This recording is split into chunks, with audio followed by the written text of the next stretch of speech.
Dai-nos hoje, ó Senhor, perdoai as nossas dívidas, assim como perdoamos aos nossos devedores. Não deixeis cair em tentação, mas livrai-nos de todo mal. Não deixeis cair em tentação, mas livrai-nos de todo mal.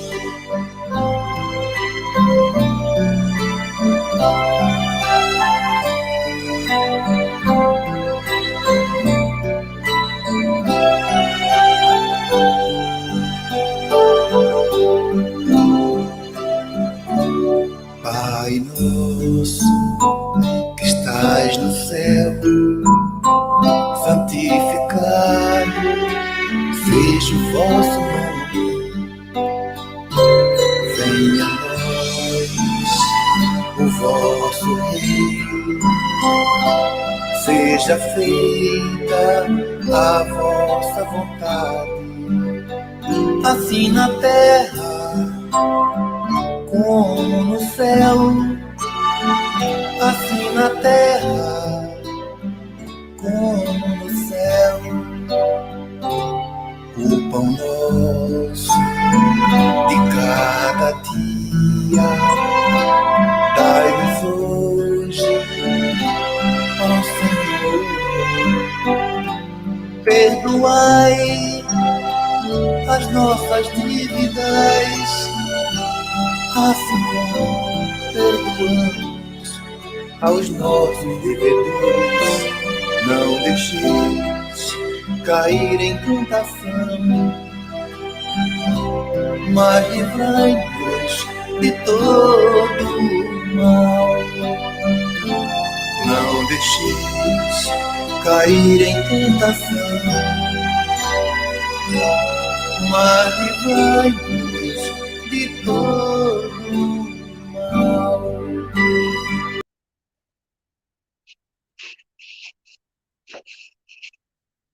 Boa noite, queridos amigos e ouvintes da nossa web rádio Estação da Luz, da cidade de Natal, no Rio Grande do Norte. Boa noite, Brasil. Boa noite, queridos amigos, né? A nossa Terezinha, a Valéria, Luiz, nosso convidado Paulo Barragá.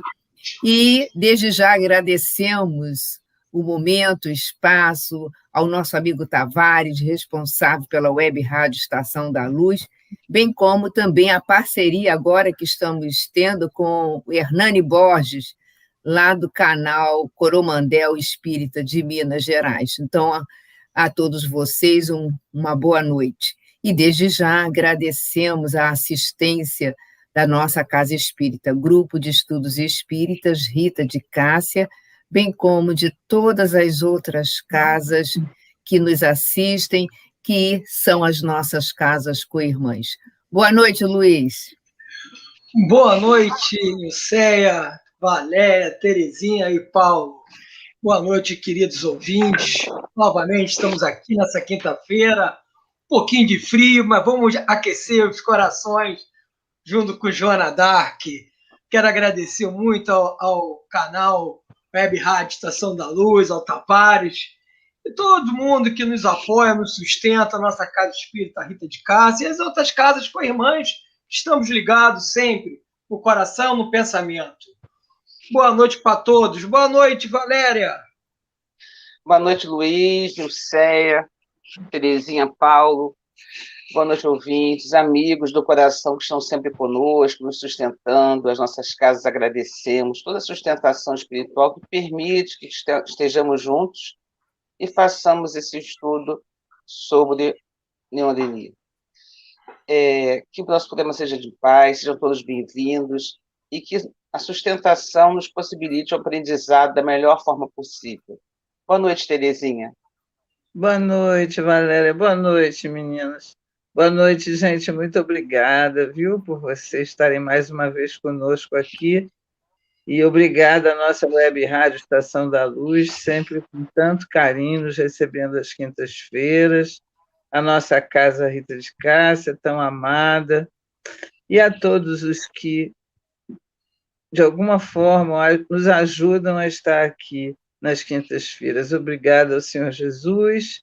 E vamos prosseguir no nosso estudo da nossa querida Joana d'Arc. Luiz, eu não sei o que aconteceu com o Paulo, eu não estou vendo ele. Ele acho que não está, está sem Então, sinal. vamos ler o Aparece, né? Evangelho e fazer a prece. Nesse momento, ele pode ir entrando. Ele vai retornando. Vamos abrir aqui o Evangelho ao acaso, vamos ver o que sai. Vamos lá. Saiu o capítulo 5, Bem-aventurados aflitos. O item 25 é a melancolia. É uma mensagem de François Geneve. Vamos ler um parágrafo dela. Sabei a melancolia.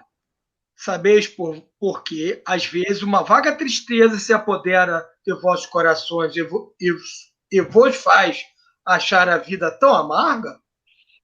É que o vosso espírito, aspirando à felicidade e à liberdade, mas ligado ao corpo, que lhe serve de prisão, esgota-se em vãos esforços para dele sair.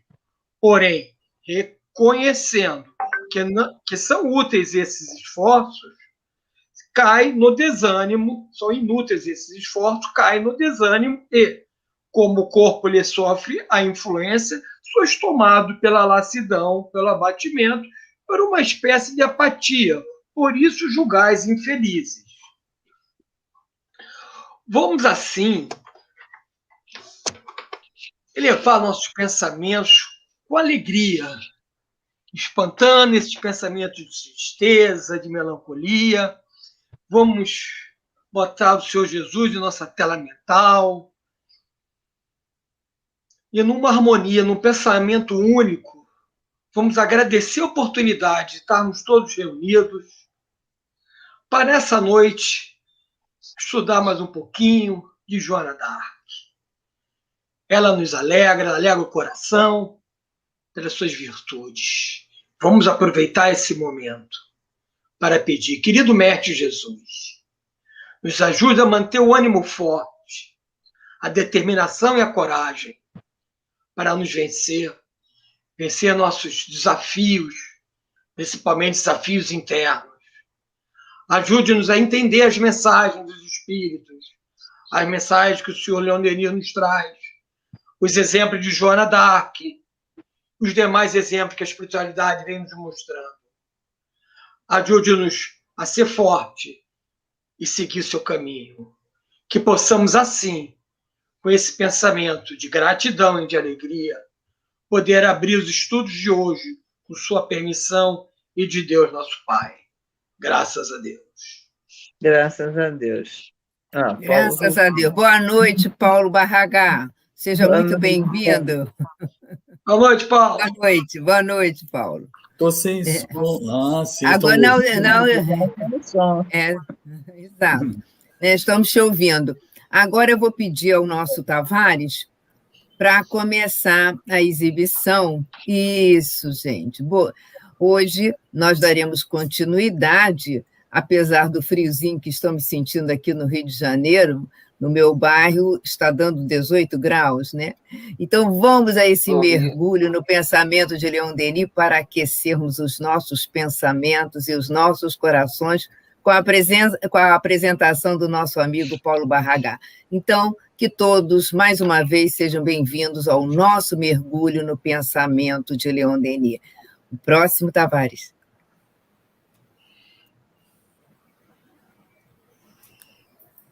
Isso. Então, dando continuidade, né, ao estudo da vida e da obra do nosso querido apóstolo do Espiritismo, Leon Denis. Então, nós vamos ver no próximo slide que o estudo da obra de Leon nós dividimos em bloco, seguindo a orientação que encontramos, que é um trabalho que foi apresentado pela nossa Luzia Helena Matias Arruda, biógrafa também de Leon Denis, e coordenadora dos encontros sobre a vida e obra de Leon Denis no Centro Espírita Leon Denis. Então, nós só acrescentamos o bloco biográfico. Já apresentamos, né, o bloco biográfico e agora nós estamos no bloco histórico. E no próximo slide nós vamos ver que a primeira obra do bloco histórico já apresentamos, O Gênio Céltico e O Mundo Invisível.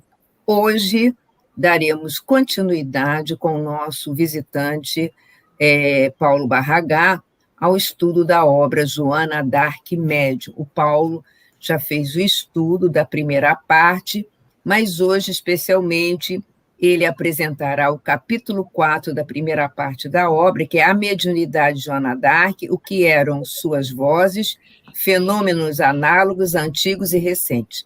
Com você, Paulo Barragán. Obrigado, minha gente, muito obrigado. Então, dando continuidade ao nosso estudo, né, nós sentimos a necessidade de rever o capítulo 4, que nós já tínhamos falado brevemente a respeito dele, no nosso terceiro encontro, nossa terceira apresentação, mas, por se tratar de um assunto extremamente importante, que, na verdade, constitui, vamos dizer assim, a espinha dorsal do livro Joana d'Arc Médium. Até porque o próprio título encerra, vamos assim dizer, a síntese do livro, que é a respeito da mediunidade de Joana d'Arc. Então, nesse capítulo 4, nós vamos, então, esmiuçar algumas coisas interessantes, né? Tavares, por gentileza, isso. Então, Leon Denis, ele vai nos dizer que os fenômenos de visão, de audição, de premonição, que pontilham a vida de Joana d'Arc, deram lugar às mais diversas interpretações. Entre os historiadores, uns não viram neles mais do que casos de alucinação. Outros chegaram a falar de histeria ou nevrose. Alguns lhe atribuíram caráter sobrenatural ou miraculoso. Então, olha que interessante, né? Vejam bem que vamos realçar aqui essas situações aqui de histeria, de alucinação, histeria e nevrose. Não é que, na realidade, são distúrbios psíquicos, certo? E, obviamente, distúrbios psíquicos. Quem teria autoridade para falar sobre esse assunto ou diagnosticar Joana d'Arc como portadora desses distúrbios seriam os médicos, obviamente, né? Não os historiadores. Então, a gente observa aqui que os historiadores resolveram fazer vamos dizer assim, uma avaliação de Joana d'Arc sem conhecimento de causa, porque não eram médicos, falando de um assunto de ordem médica. E aí, num dado momento, surge um senhor chamado Leon Denis, que vai abalizadamente diagnosticar Joana d'Arc como médium. E assim o faz com conhecimento de causa. Por quê? Porque Leon Denis era um estudioso da mediunidade, não só do ponto de vista teórico, mas também, sobretudo, do ponto de vista experimental, porque ele era médium. Então, ele destoa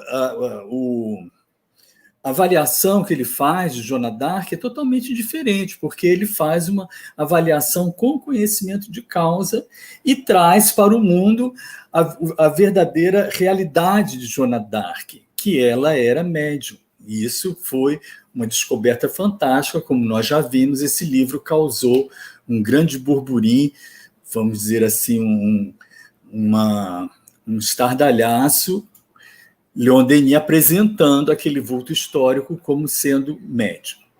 Então, Tavares, por gentileza, vamos dar continuidade. A tela 3, por favor.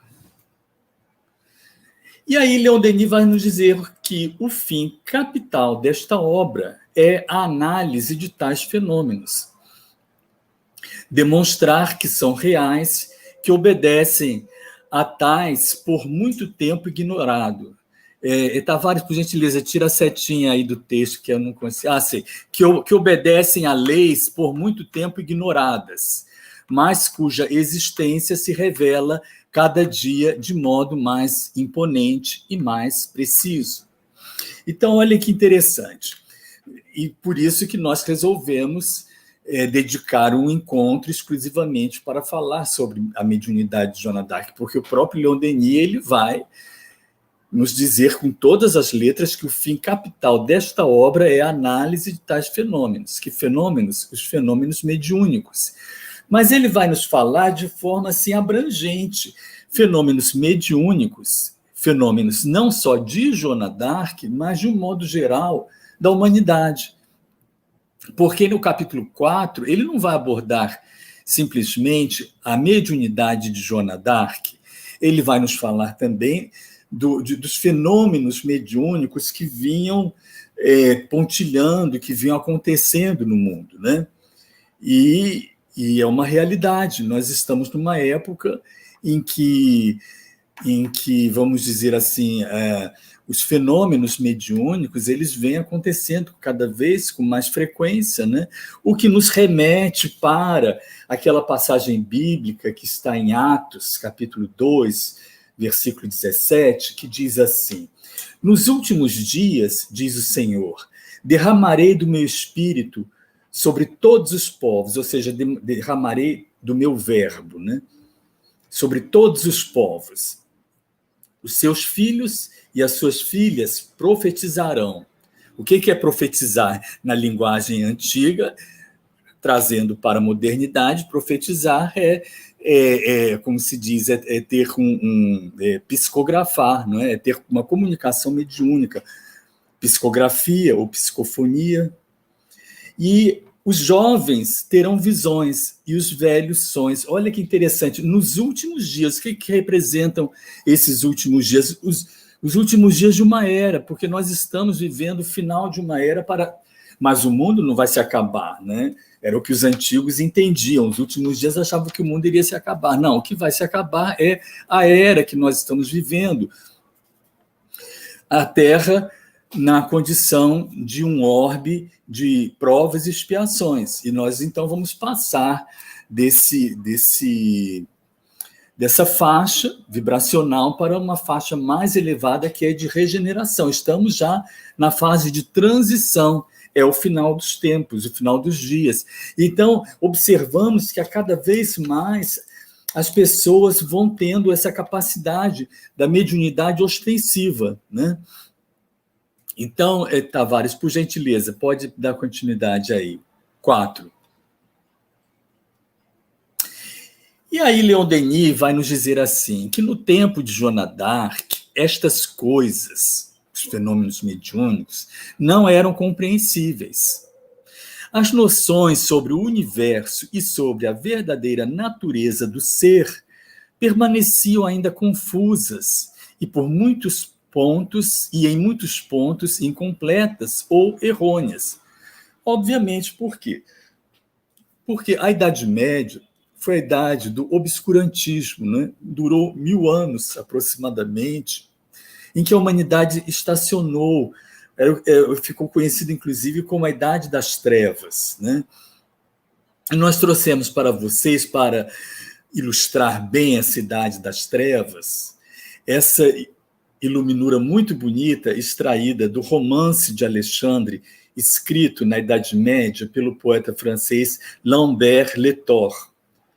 E esse romance é considerado como sendo a primeira obra escrita em francês arcaico ainda. E é um romance que vai nos falar da vida de Alexandre o Grande. Mas é escrito de uma maneira tão interessante, repleto de fábulas e de mitologias, bem ao gosto da Idade Média, do homem da Idade Média, que possuía aquela mentalidade fantasiosa, infantil, vamos assim dizer, né? E com essa mentalidade, obviamente, que o homem medieval não teria condições, como não tinha, de compreender os fenômenos mediúnicos. Então, ele taxava de feitiçaria, de bruxaria, alucinação, enfim, essas coisas que os tempos, então, vieram e, hoje em dia, nós sabemos perfeitamente do que é um fenômeno mediúnico, né? Então pode prosseguir, Tavares, por gentileza. E Leon Denis, então, prosseguindo, ele vai dizer assim: entretanto, marchando há séculos de conquista em conquista, malgrado as suas hesitações e incertezas, o espírito humano já hoje começa a levantar voo. Olha que interessante. Então, nós estamos lá na Idade Média, no parágrafo anterior, e Leon Denis nos arranca cirurgicamente da Idade Média e nos catapulta para a modernidade, né? E por isso que nós trouxemos aqui essa imagem lindíssima aérea de Paris, com a Torre Eiffel, que é o símbolo futurista, né? Porque Leon Denis ele vai nos trazer primeiramente para o presente e nos projetar para o futuro, dizendo assim: o pensamento do homem se eleva, acabamos de vê-lo acima do mundo físico e mergulha nas vastas regiões do mundo psíquico ou principia a entrever o segredo das coisas, a chave de todos os mistérios, a solução dos grandes problemas da vida, da morte e do destino. Então, olha a leitura de Leon Denis, a escrita de Leon Denis é muito bonita, né? Ela é poética, ela nos inspira, ela nos capta a atenção, ela verdadeiramente nos faz mergulhar em cada época em que ele narra, em cada momento, né? Então, como ele fala da transformação do homem, que hoje começa a levantar voo, né? Nós trouxemos para vocês a Paris, né? Cidade de Luz, essa cidade da modernidade, em que no século XIX era a cidade em que Leon Denis transitava por ela, nas oportunidades em que, por diversas vezes, ele deu as suas palestras memoráveis, que no dia seguinte eram sempre motivo de notícia nos jornais. Paris também é a cidade de Allan Kardec, né? O codificador da doutrina espírita, e é o berço da doutrina espírita, né? Então, aqui temos a Cidade de Luz, para a gente saborear um pouco nesse estudo da noite de hoje. Então, Tavares, por favor, vamos prosseguir. E Leon Denis, ele vai nos dizer o seguinte: misterioso laço une o visível ao invisível. Era interessante que ele usava muito esse termo invisível, mas diga-se de passagem, invisível para nós, que para ele não era invisível, ele via muita coisa que nós não temos condições de ver. Mas ele dizia: misterioso laço une o visível ao invisível. Relações de diversas ordens se podem estabelecer com o além, mediante o auxílio de certas pessoas especialmente dotadas, nas quais os sentidos profundos, que jazem adormecidos em todo ser humano, são capazes de despertar e entrar em ação desde a vida terrena. A esses auxiliares é que damos o nome de médiuns. Então, olha que interessante, ele faz logo uma distinção entre aquelas pessoas em que as percepções mediúnicas jazem adormecidas, né? E aqueles médiuns ostensivos, que são justamente os médiuns que vão nos trazer as grandes mensagens, né, do mundo espiritual, que vão fazer a conexão entre o mundo corpóreo com o mundo espiritual. Então, Tavares, por favor, vamos dar continuidade aí. E Leon Denis nos dizia o seguinte: da Virgem de Orleans se pode dizer que realizava o ideal da mediunidade. Olhem que coisa linda isso, né? Da Virgem de Orleans se pode dizer que realizava o ideal da mediunidade. Mas o que vem a ser realizar o ideal da mediunidade? O que é isso, né?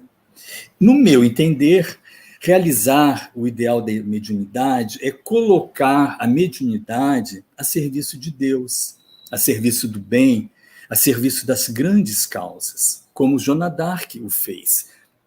Colocou a sua mediunidade a serviço de uma nação inteira. Ela salvou uma nação inteira por conta da sua mediunidade, não é? Então, ela realizava o ideal da mediunidade. E de que maneira que ela realizava esse ideal? Como que ela fazia pôr em andamento, em ação, essa mediunidade? Né? Por conta das virtudes que ela possuía. Eram virtudes fantásticas, que mais na frente Leon Denis vai nos falar a respeito dessas virtudes. E prosseguindo, Leon Denis nos diz assim, não, pode voltar, ainda não terminei de ler. Não, pode... Isso. Agora, uma questão se apresenta da mais alta importância. Ele vai nos realçar isso daí. Quais eram as personalidades invisíveis que a inspiravam e dirigiam? Que devemos pensar dessa intervenção constante de São Miguel, Santa Catarina e Santa Margarida? Ora, nós sabemos que Joana d'Arc recebia, sim, a visita e recebia a influência dessas entidades poderosíssimas, né? Mas surgem aí algumas questões, né? Primeiramente, São Miguel, Santa Catarina e Santa Margarida são, de fato, entidades que existem, fazem parte de um mundo mitológico?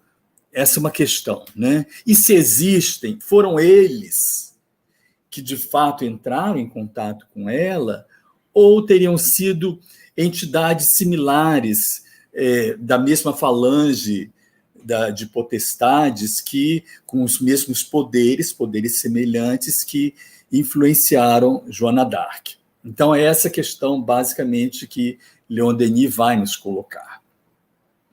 E antes da gente entrar, então, nesse questionamento, o que nós vamos fazer? Nós vamos apresentar para vocês um perfil, vamos assim dizer, um currículo de cada uma dessas entidades, né? Quem é cada uma dessas entidades? Então, agora sim, por favor, Tavares. Vamos começar, obviamente, por São Miguel Arcanjo, que foi a primeira entidade a aparecer a Joana d'Arc. Então, São Miguel Arcanjo é um arcanjo nas religiões judaica, cristã e islâmica. Além disso, faz parte do sincretismo religioso afro-brasileiro, sendo também reverenciado nas escolas teosóficas. Então, vejam que é uma entidade que se faz presente em toda parte. Diversos segmentos filosóficos, religiosos, acolhem essa entidade. Dão crédito à existência dessa entidade. Agora, é importante a gente estabelecer aqui, fazer uma definição muito importante do que seja anjo na tradição judaico-cristã e do que o Espiritismo entende por anjo, né? Na tradição judaico-cristã, os anjos, eles foram criados por Deus num momento qualquer antes da criação de Adão e Eva, ou, mais especificamente falando, antes da criação da raça humana. Esses anjos, essas criaturas, Deus os criou com perfeição, superiores já. Eles já foram criados lá em cima, no topo de uma, vamos dizer assim, de uma escala, né, de seres. Depois, Deus, então, cria Adão e Eva, seres imperfeitos. E aí, então, vem um questionamento, né? Se Deus, na sua justeza, Deus justo, soberanamente justo, como que ele iria criar duas classes de seres diferentes? Criar uma classe de ser perfeita e uma classe de ser imperfeita, né? Então, essa doutrina, que se ajusta bem na tradição judaico-cristã, ela já não tem lugar no Espiritismo. Então, no Espiritismo, nós aceitamos, sim, os anjos, eles existem. Porém, os anjos, eles foram criados por Deus, como todos nós, como todos os seres, simples, ignorantes, e galgaram a esse posto, a este lugar de evolução, onde eles se encontram, por conta da lei de progresso. Todos nós estamos submetidos, todos os seres, animados e inanimados estão submetidos à lei universal, uma lei divina, que é a lei do progresso. Então, todos nós vamos progredindo, nascemos, fomos criados simples e ignorantes, e vamos, ao longo dos séculos, dos milênios, nós vamos desenvolvendo a nossa essência, passando por diversos reinos, até chegarmos ao reino hominal, e o próximo estágio, então, o reino celestial, né? O estágio celestial. E de onde se conclui que, pela doutrina espírita, os anjos já foram seres humanos, assim como nós um dia seremos anjos também, depois, obviamente, de depurarmos toda a nossa evolução na fase hominal. Mas, então, feita essa distinção, agora vamos falar sobre o anjo Gabriel na doutrina espírita. Na realidade, depois de muitos estudos que eu fiz, com toda sinceridade, eu não encontrei nenhuma referência dessa entidade na doutrina espírita. O que não quer dizer que ele não exista, obviamente, mas simplesmente eu não encontrei nenhuma revelação de um espírito falando dessa entidade, dos poderes dessa entidade. Não é? Mas, novamente falando, não quer dizer que não exista, né? Simplesmente não tem registro na literatura espírita. Mas, no nosso estudo, o que é importante nós destacarmos é que, no Apocalipse, nós sabemos que o Apocalipse faz parte do Novo Testamento, né? Portanto, é uma literatura cristã. No Apocalipse, o capítulo 12, em versículos 7 a 9, o arcanjo Miguel comanda os exércitos de Deus contra as forças do mal durante a batalha final que nós chamamos de Armagedon. Olha que interessante. Então, ele é uma potestade que tem o poder, não é, de comandar os exércitos de Deus contra as forças do mal. E era exatamente, vamos dizer assim, um apoio dessa natureza que Joana d'Arc necessitava, porque ela viria a ser exatamente uma líder, ela iria exatamente chefiar, exercer a função de um general à frente do exército francês. Então, o que acontece? Essa entidade aparece para Joana d'Arc, não diz que é o anjo Gabriel, o arcanjo, né, São Miguel, não diz, mas ela o identifica, sim, ela uma questão de empatia, ela inconscientemente ela concebe aquela entidade ali como sendo o anjo Gabriel. Mas e aí o que acontece? Que ela vai falar para as pessoas que ela recebeu comunicações, orientações do arcanjo Miguel, e naquela ocasião as autoridades eclesiásticas sabiam do poder a que estava ligado esse anjo, né? Então, é como que, digamos assim, o anjo Gabriel, o arcanjo Gabriel apresentando a Joana d'Arc era um credenciamento para ela, credenciamento do qual ela iria necessitar desse credenciamento, né? E é interessante notar que na iconografia cristã, o arcanjo Miguel, ele sempre aparece assim, numa indumentária de oficial romano, né, com as sandálias romanas, espada, em alguns quadros, em algumas ilustrações, ele vem até usando um elmo, e ele pisa a cabeça do demônio, ou seja, ele vence o mal. Então, essa, de um modo geral, é a imagem que vai aparecer nas ilustrações cristãs. Esse, inclusive, é um óleo muito bonito de Guido Reni, um pintor italiano do período barroco. Bom, então, Tavares, por gentileza, vamos agora ver Santa Catarina, de Alexandria. Ela, na iconografia cristã, ela aparece com uma coroa, porque ela era princesa, e aparece também ao lado de uma roda de tortura, porque foi assim que ela foi torturada, com essa roda, com esses espinhos. E Santa Catarina, ela nasceu no final do século III, depois de Cristo, na cidade de Alexandria, Egito. Tornou-se cristã na adolescência e é descrita como uma jovem muito culta e de rara beleza, e que discutia política e religião com os grandes mestres. Virgem e dotada de grande poder de convencimento, Catarina convenceu diversos pagãos ao cristianismo, inclusive a esposa de Maximiano, o imperador romano. E, por conta disso, foi decapitada aos 18 anos de idade, depois de ser torturada nessa roda.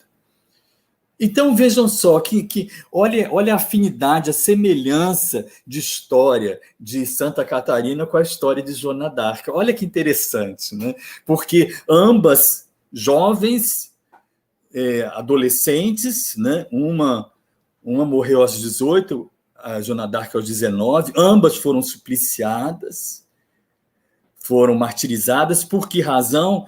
Por não abandonarem, por recusarem a abandonar suas convicções religiosas. Olha que interessante, né?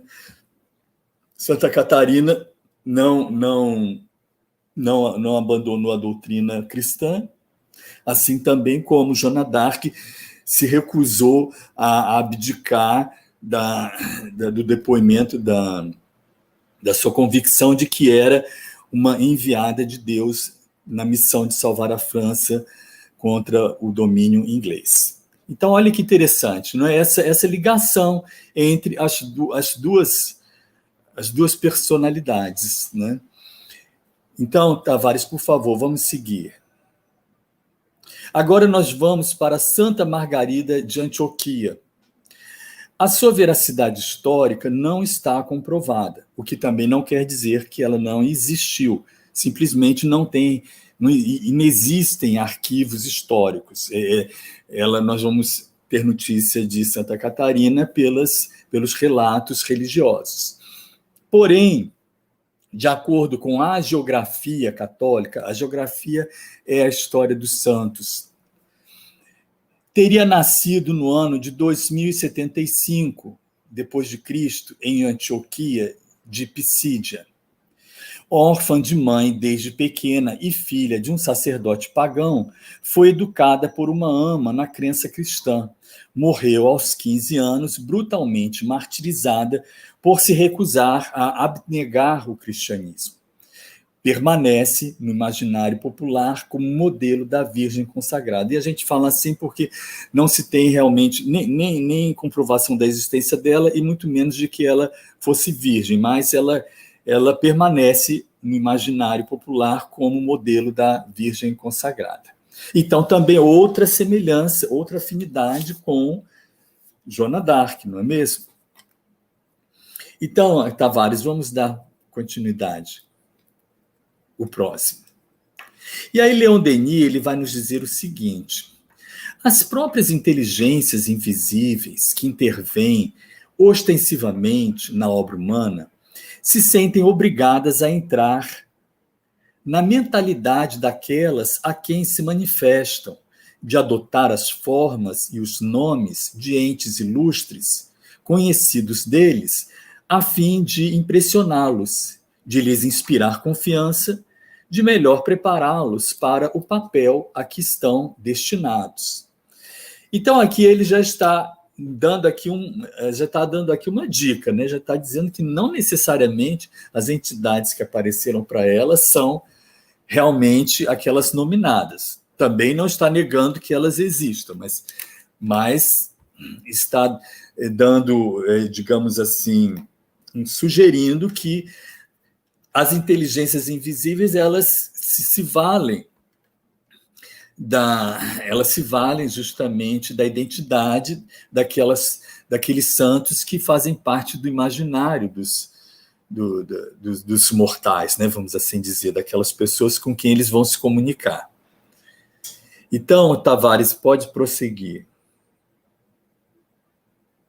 E aí Leon Denis vai nos dizer o seguinte: examinando-se com atenção o que diz Joana em respeito às suas vozes, um fato significativo ressalta logo. É que o espírito a quem ela dá o nome de São Miguel nunca declarou chamar-se assim, é como nós já tínhamos falado, né? Isso Leon Denis deixa bem claro. As duas outras entidades teriam sido designadas pelo próprio São Miguel sob os nomes de Santa Catarina e de Santa Margarida. Lembremos, porém, que as estátuas destas santas ornavam a igreja de Dom Remy, a igreja de Saint-Rémy, que ficava do lado da casa dela, onde Joana ia orar diariamente. Então, óbvio que essas duas santas, elas estavam vivas, elas estavam presentes na imagem, né, no inconsciente de Joana d'Arc. Então,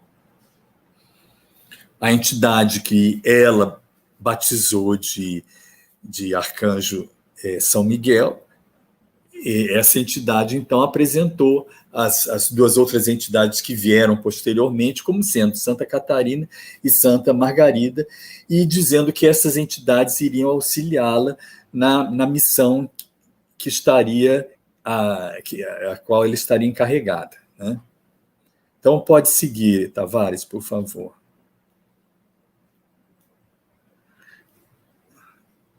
Isso.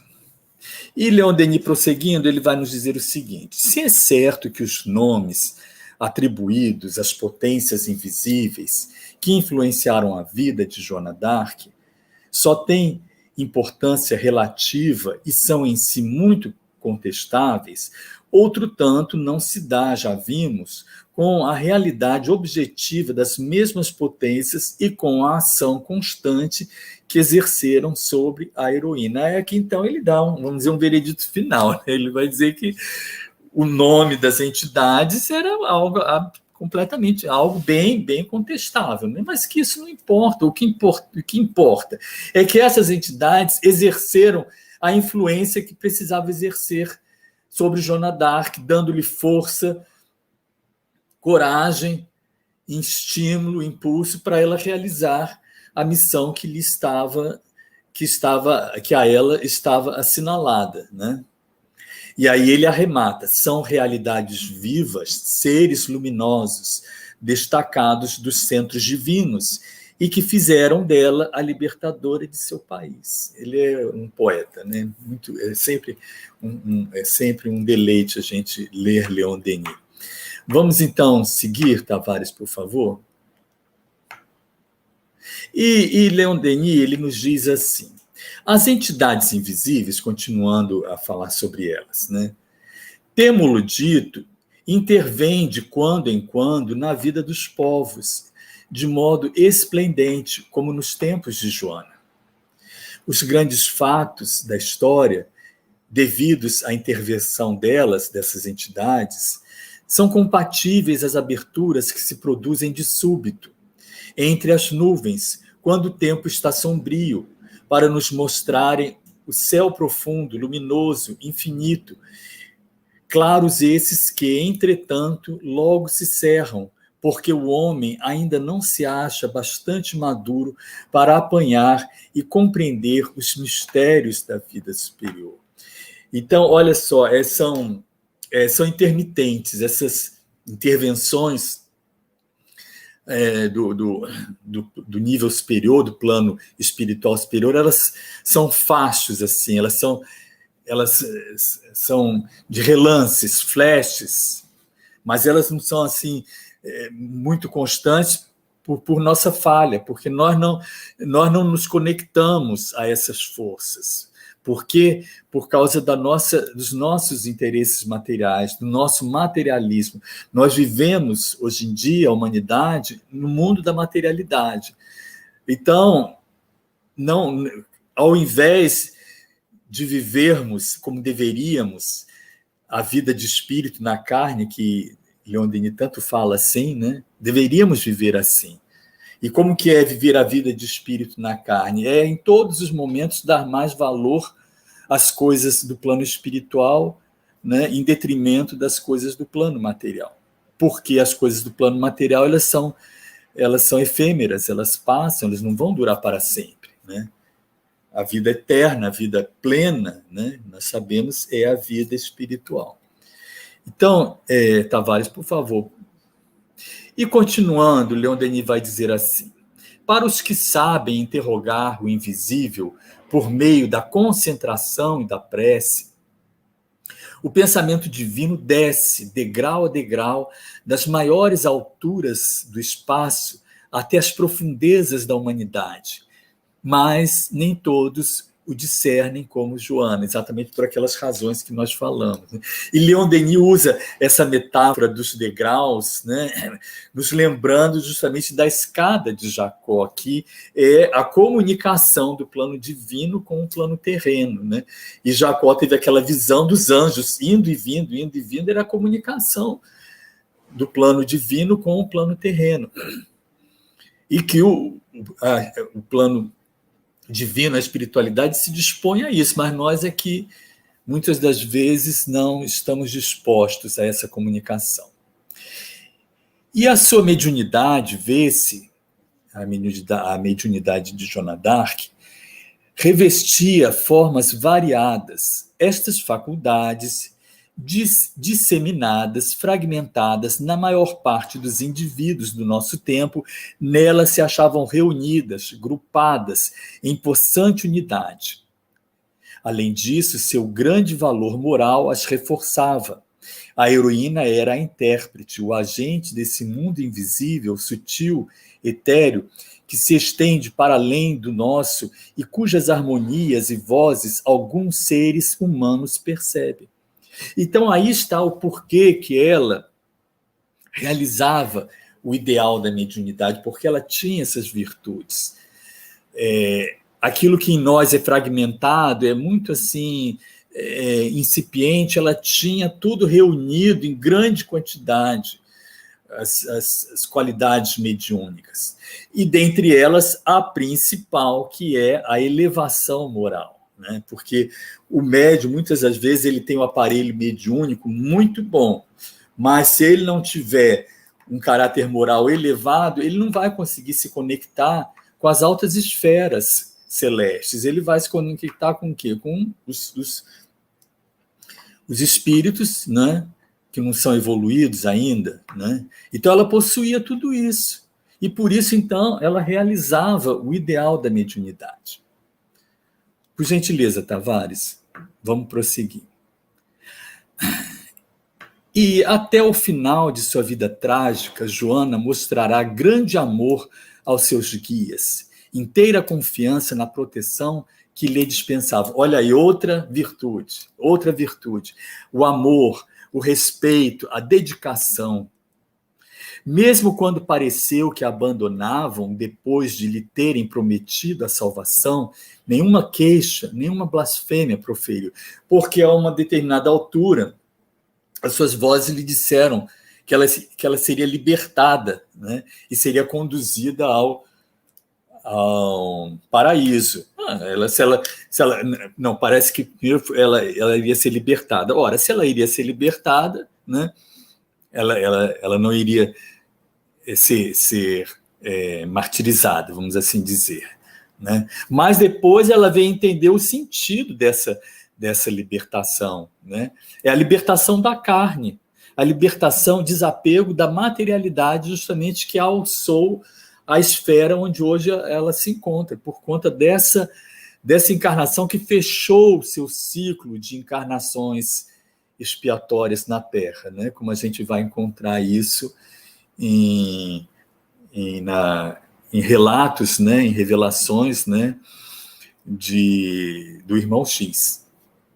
E então ela ficou, mas ela não se decepcionou. Quando ela caiu em si, ela viu o que significava eles terem dito que ela iria ser salva. Ela não se revoltou, ela não blasfemou, ela ficou silente.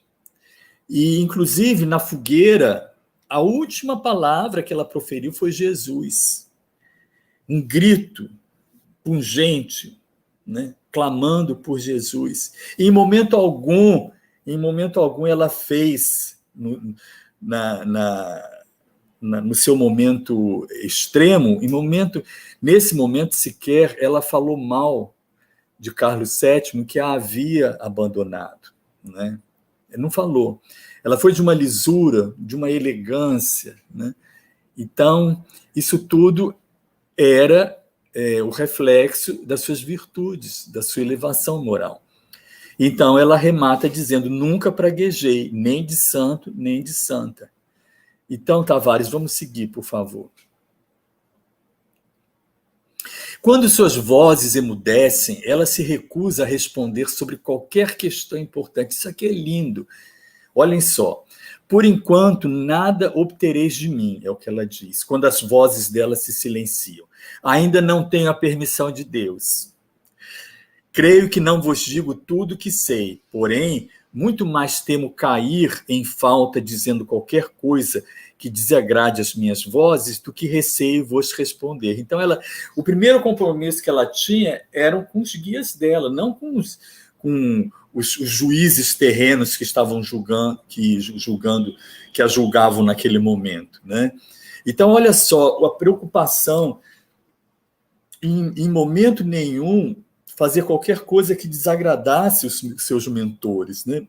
Sabedores nós de que muita mensagem mediúnica não é para se falar.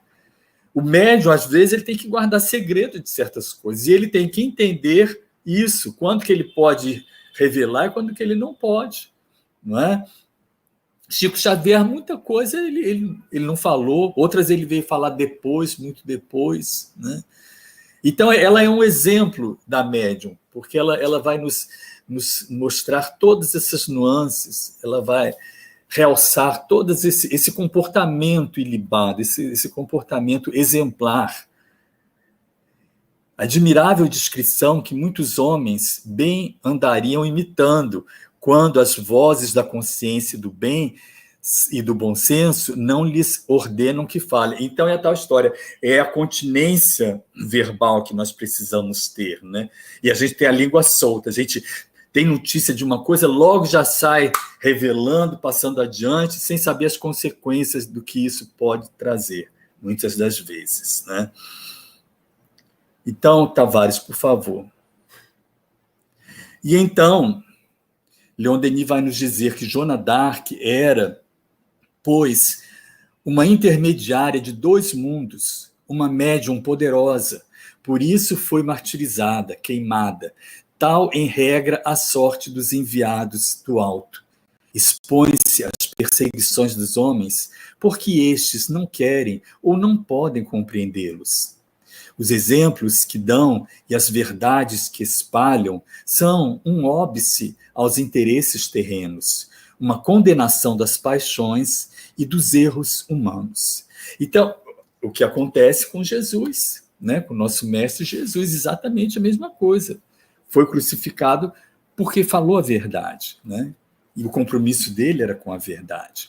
Então, Joana d'Arc, por tudo isso, o que acontece com Joana d'Arc? Ela vem se tornar um exemplo a seguir da postura de um médium, né? E tanto assim é que ela se converteu nisso, ela recebeu de Deus essa missão de orientar os médiuns. Então ela fica, bem dizer, como uma patrona dos médiuns, né? Uma defensora dos médiuns, desde que estes sigam os seus exemplos, os seus conselhos, obviamente. Então, agora, para encerrar, nós vamos trazer para vocês a mensagem que ela deixou no Livro dos Médiuns. É uma mensagem um pouco grande, mas é preciosa.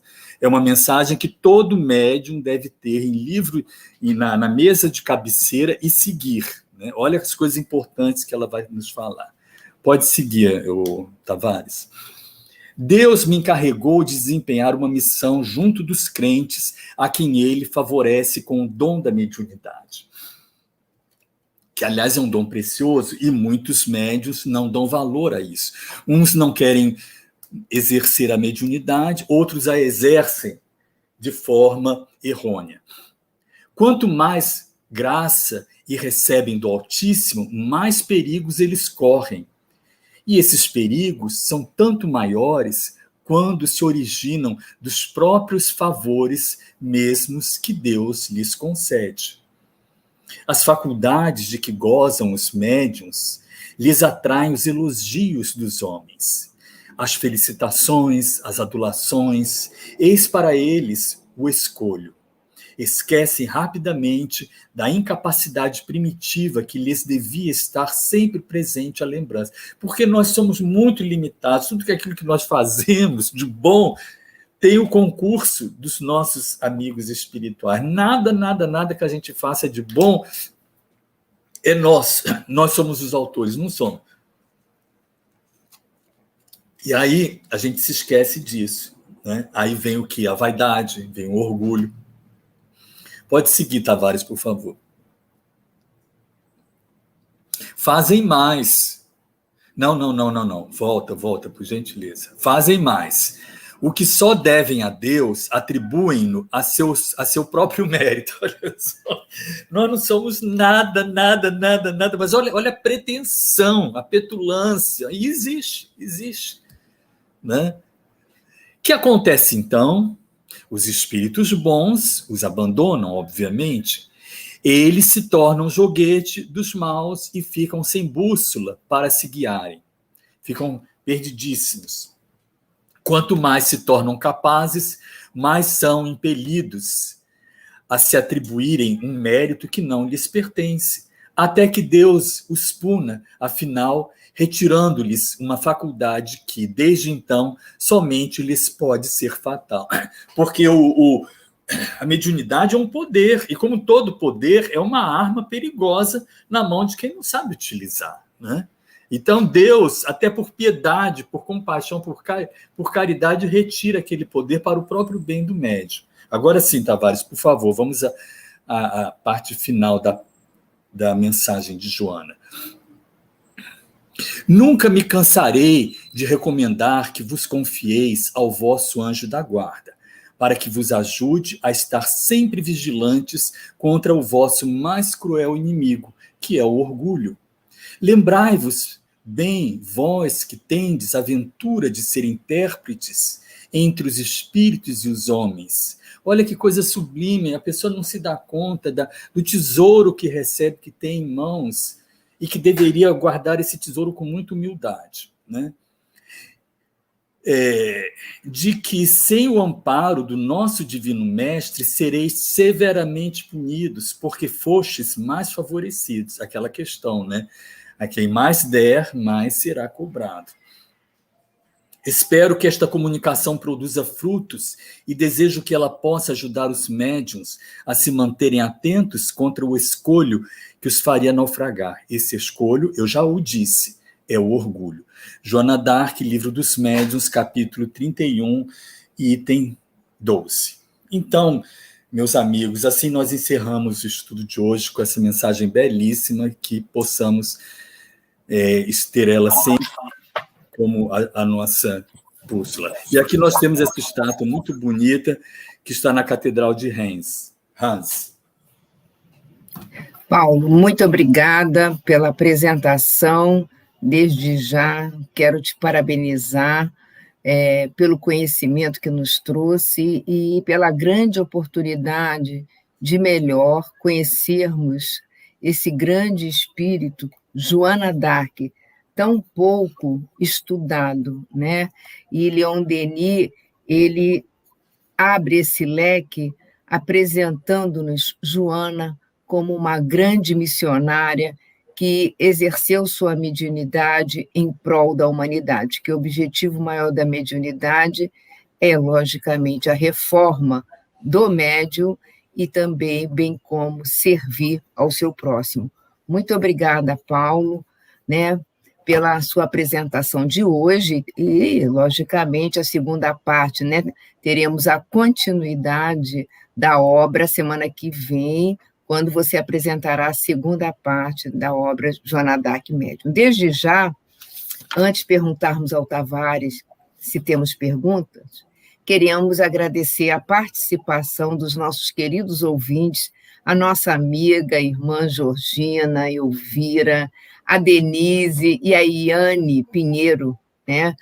a Sandra Regina, Juscelia Coutinho, boa noite, minhas queridas, Regina Chagas Levin, grande irmã, Regina Seidel, outra irmã, Margarete, olha, boa noite, Denise, já falei, Denise, muito obrigada a vocês, tá?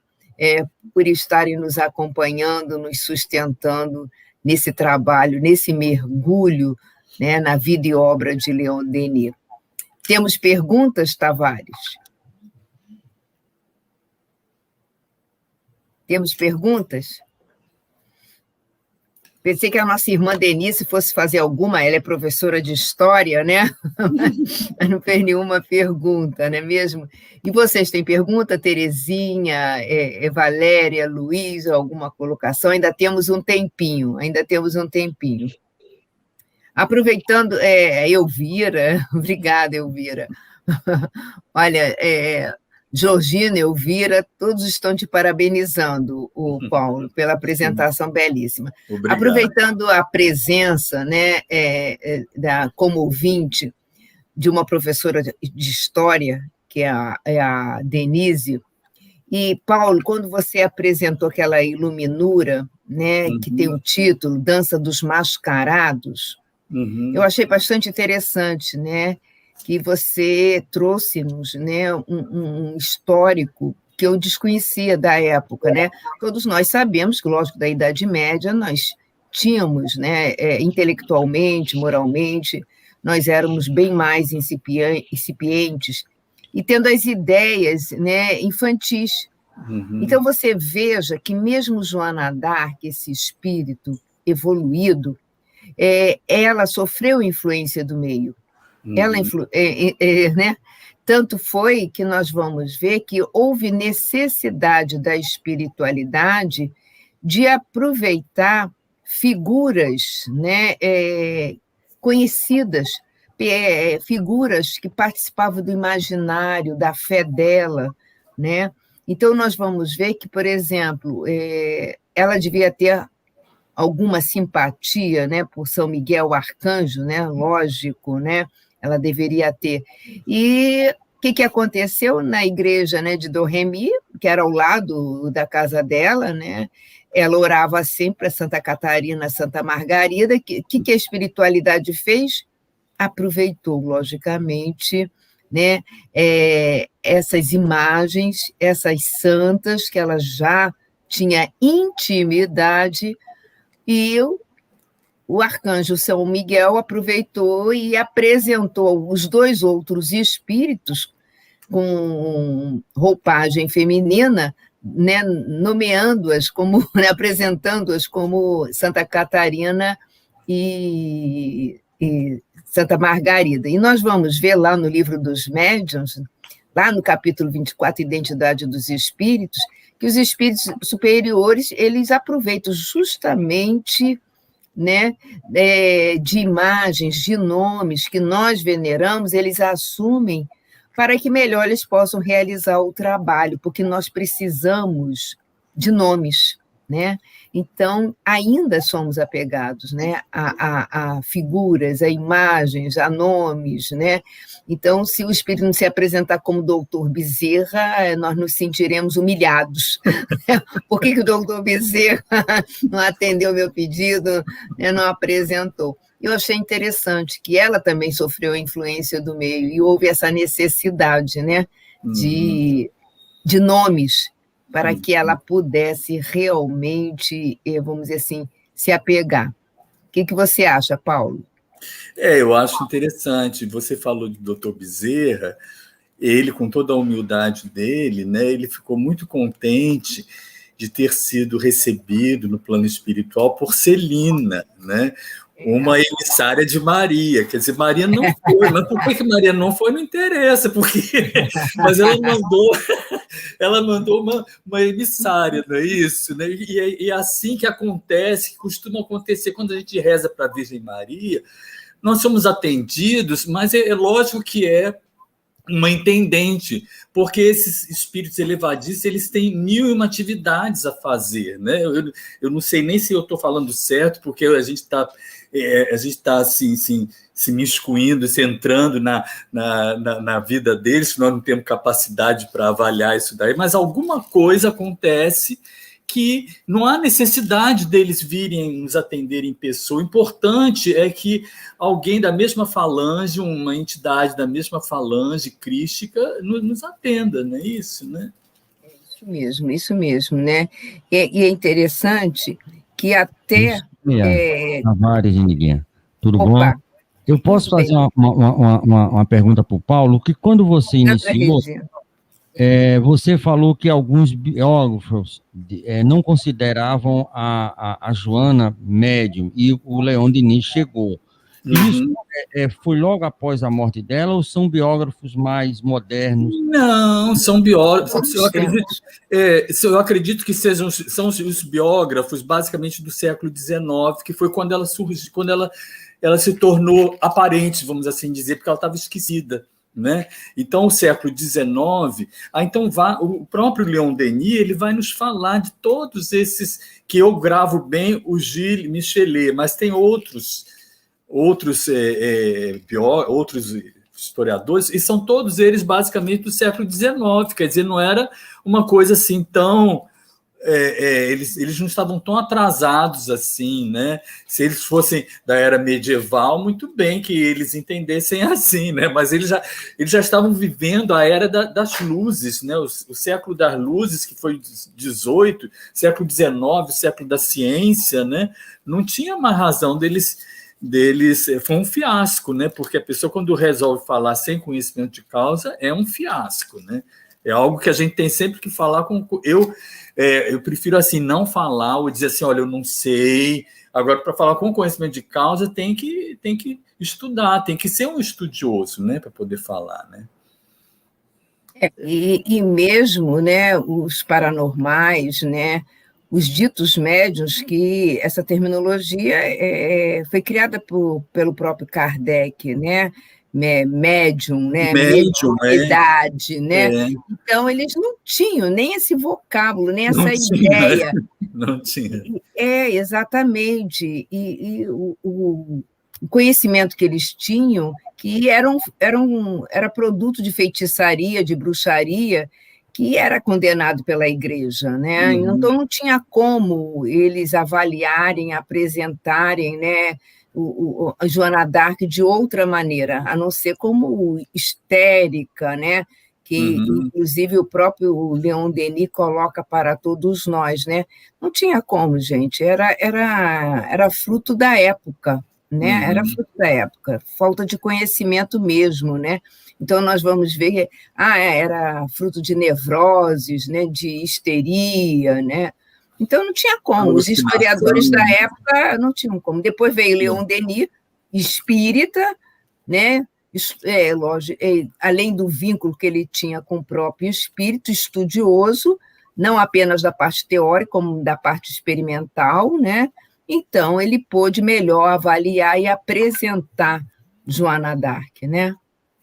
Para todos nós, né? Acho que mais a avaliação dos historiadores foi uma avaliação leviana, mas era fruto da época, né? Não tinha como avaliar de outra maneira, né? Não sei, né? Assim eu vejo. Você concorda, Luiz, ou Terezinha, Valéria? Eu acho, Nilceia, que Denis explicou, né, os fenômenos que aconteciam com Joana, olhando do ponto de vista que Kardec nos ensinou, né, através das mensagens dos espíritos. Ele organizou todo esse conhecimento, né, da relação entre os dois mundos.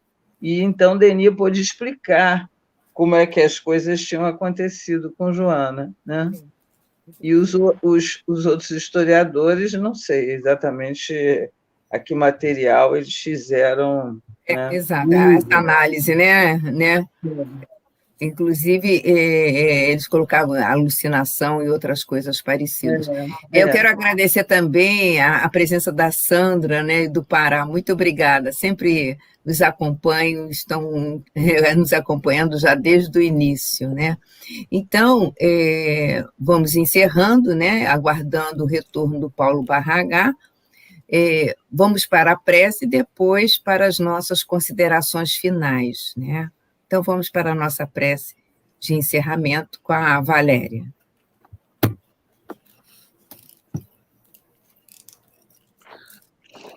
Então, unindo os nossos corações, os nossos pensamentos, em torno da figura doce e meiga do Senhor Jesus, governador do nosso planeta, aquele que vela por nós, que nos inspira, nos assiste, nos envolve, nos abraça.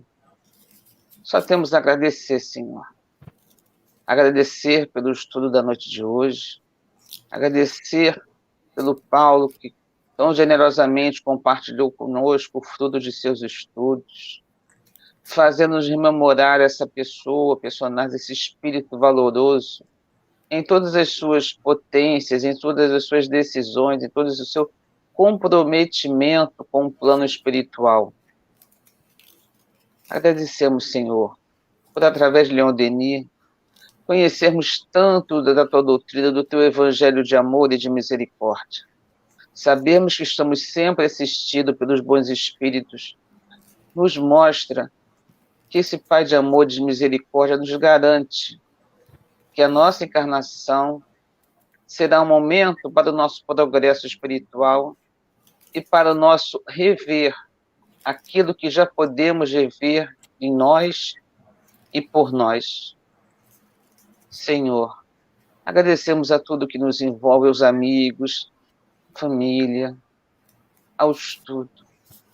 Esta doutrina confortadora e alentadora que discerne nossos pensamentos, ela possa, Senhor, sempre ser o nosso sustento, nosso suporte, para que, na dúvida, recorramos a ela e os bons espíritos que ali vieram através de Kardec, para elucidar as nossas dúvidas e nos ajudar a tornar mais fáceis as nossas decisões no caminho da paz e do amor.